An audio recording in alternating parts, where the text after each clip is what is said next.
उस दिन कुछ अजीब हुआ था। बगल वाली मंजू ने कहा, नलिनी दादी की आंखों में अजीब सी चुप्पी थी, जैसे कुछ कहना चाहती थी। कोई नहीं जानता था कि उस शांत चेहरे के पीछे कितना शोर था, क्योंकि जो कुछ मेरे साथ हो रहा था वो एक धीमा जहर था।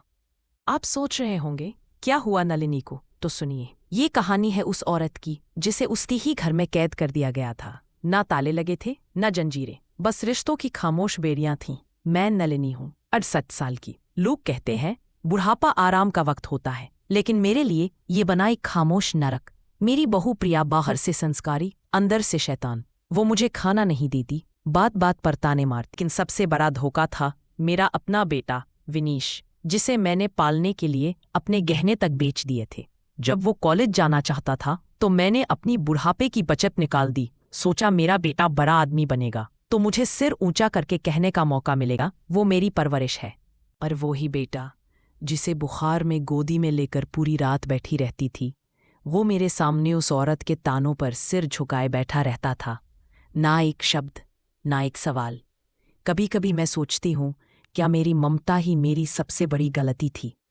क्या मैंने ही उसे इतना आदर्श बना दिया कि उसने मेरी सहनशीलता को कमजोरी समझ लिया? मैंने उसे हर मोड़ पर थामा, पर जब मेरी सांसें भारी होने लगी तो उसने नजरें फेर ली। एक रात मैंने कुछ सुना। प्रिया धीरे से कह रही थी, इस बूढ़ी औरत से जल्दी छुटकारा पाना होगा, फिर सब हमारा हो जाएगा। मेरा दिल कांप गया, पर उसी पल मैंने तय कर लिया, अब मैं नलिनी नहीं, तूफान बनूंगी। तूफान। मैंने कुछ नहीं कहा, मैंने सिर्फ करना शुरू किया। रात में मोबाइल छुपाकर रिकॉर्डिंग की, चोटों की फोटो ली, मेडिकल रिपोर्ट बनवाई, पड़ोसियों को धीरे धीरे अपना बना लिया, और सबसे जरूरी, खुद को मजबूत किया। एक दिन सीधा महिला आयोग और पुलिस स्टेशन पहुंच गई और बोली, मुझे इंसाफ चाहिए और अब मैं चुप नहीं रहूंगी। आप सोच रहे होंगे, क्या पुलिस ने सुना? क्या कोई मदद के लिए आया? तो सुनिए।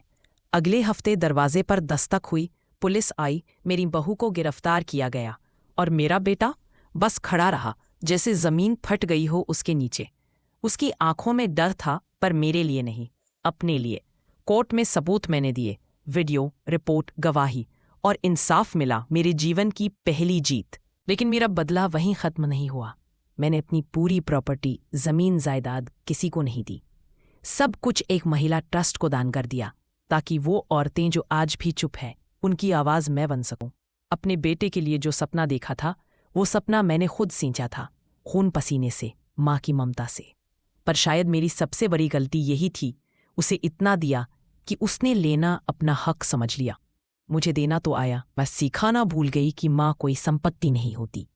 अब मैं उसी पुराने मोहल्ले में रहती हूँ जहाँ लोग मुझे सम्मान से नलिनी दीदी कहते हैं। अब मैं कहानियां सुनाती हूँ, आत्मरक्षा सिखाती हूँ, और हर रविवार को हलवा बनाती हूँ। अब मैं कमजोर माँ नहीं, एक मिसाल बन चुकी हूँ। आज भी मेरा बेटा दरवाज़ा खटखटाता है, पर मैं नहीं खोलती, क्योंकि मैंने उसे सब कुछ दिया, पर उसने मुझे सिर्फ तन्हाई दी।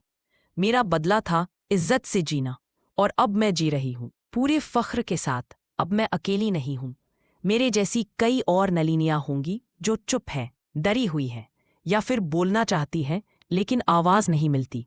अगर इस कहानी ने आपके दिल को छुआ हो, तो आप भी उन आवाज़ों में से एक बन सकते हैं जो इस बदलाव का हिस्सा हैं। नीचे कमेंट करके बताइए आपने क्या महसूस किया, या अगर आपके पास भी कोई सच्ची कहानी है तो हमसे शेयर कीजिए, ताकि हम आपकी आवाज़ को भी पूरे देश तक पहुंचा सकें। क्योंकि हर दर्द जो सुना जाता है वो किसी और के जीने की वजह बन जाता है। और हाँ, अगर आप चाहते हैं कि ऐसी कहानियाँ और भी लोगों तक पहुँचें, तो इस सफ़र में हमारे साथ जुड़िए, हमेशा के लिए।